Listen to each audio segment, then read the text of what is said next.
Bago siya mawala nun, magkausap kami for 3 hours. Ang natatandaan ko lang na yung exactly niya, quote and unquote, huwag kayong mag-alala, mag-ina.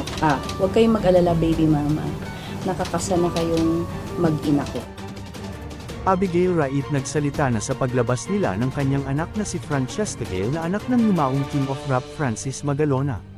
Ayon sa kanya, bago sila pumirma sa isang kontrata bilang talent na hahawak sa career ni Francesca ay kinausap niya ng mabuti ang anak. Hindi mo siya kailangan pilitin lumalabas naturally na yung talent niya, ganyan. Gusto niya yung ginagawa niya. Kaya bago kami pumirma sa contract, ilang beses ko siyang tinanong, are you sure?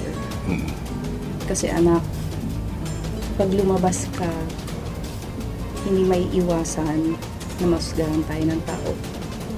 Dapat ready ka emotionally, lahat. Dapat maging strong ka, anak. Huwag ka magpapa-apekto. Tulad ngayon sa nangyayari. Pero tinanong ko siya the other day, are you okay? Kasi may mga nababasa nga siya. Sabi niya, I'm okay, mami. Alam ko naman story niyo eh. Nakwento ko na siya sa kanya yung love story. Kaya nga hindi siya masyadong affected sa mga bashers. Kasi alam niya sa sarili niya na wala naman silang alam eh. Hayaan mo na. Dagdag pa ni Abigail, nakitaan niya ang anak ng iba't ibang talento habang ito'y lumalaki. Ang hilig ng bata sa panggagaya ng mga sikat na artista tulad ni Maine Mendoza at ang make-up tutorials ni Michelle Fan. Kailan siya manifest ng talent niya sa pagkanta, pag-perform? Bata. Mga ilang taon Like niya? 3 years old pa lang, 4. Nagvo-vlog, nag-aano na siya ang uso kasi ng mga time na yun, yung makeup tutorial. And fan siya ni Michelle Fan. Ginagaya niya ngayon. Ayun. Kunyari, nagma-makeup tutorial siya, siya sa camera, ganyan. Noon pa po, at saka yung mga dub smash noon. Oo, yung kina Maine Mendoza, yung ginagawa nila. Marami yun. Yun, talagang ang galing niya. Nakita ko na agad. Medyo alam mo na nasa dugo. Opo. Minsan din niya nakita ang anak sa pagkanta at hilig sa pag-rap na tila namana niya kay Francis Magalona. Yung pag-rap, kailan? Siguro, siya. Nasa Japan kami nun eh. Kasi mami ko nasa Japan. So, pag nag-vacation kami, syempre, maraming time na nasa bahay kami at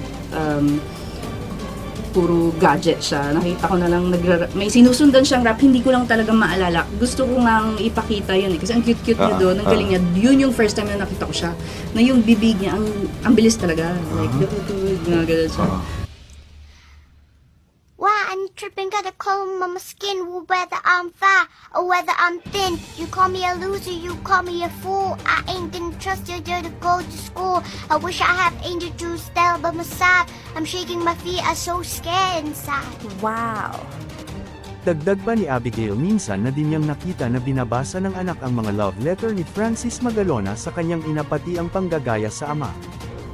Hindi niya pinapanood yung mga MTV ng daddy niya?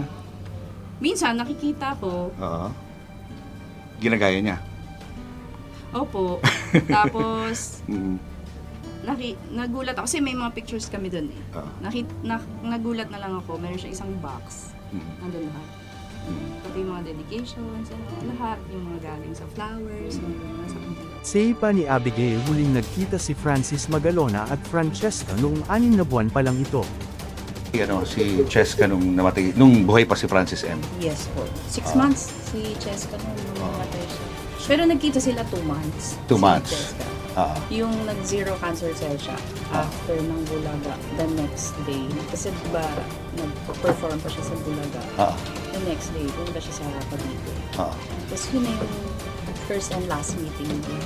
Bago mawala si Francis M ay may isang salita daw ito na iniwan sa kanya na hindi niya makakalimutan. Huwag kayo mag-alala, baby mama, nakapasa na kayong mag-ina ko. Meron ba siyang binilin sa'yo about Cheska? Bago siya mawala nun, magkausap kami for 3 hours. Ang natatandaan ko lang na yung exactly niya, quote and unquote, huwag kayong mag-alala, mag-ina. Huwag kayong mag-alala, baby mama.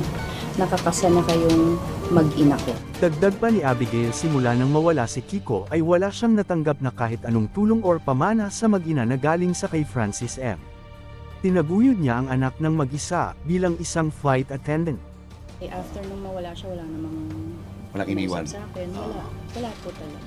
Nabuhay ko naman siya mag-isa. Oo. Kinaya ko naman. Ikaw lang mag-isa. Ako lang po. Anong work mo? FA. Bago sila magpunta sa Pinoy Pawn Stars ni Boss Toyo, ay dumaan daw sila sa punto ni Francis M. Ngayon ay may tumatayong bilang ama kay Francesca na itinuturing daw siyang tunay na anak.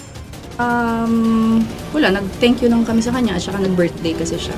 So, Mm. gusto namin kahit late na. Mm-mm. Kasi malapit din naman sa area.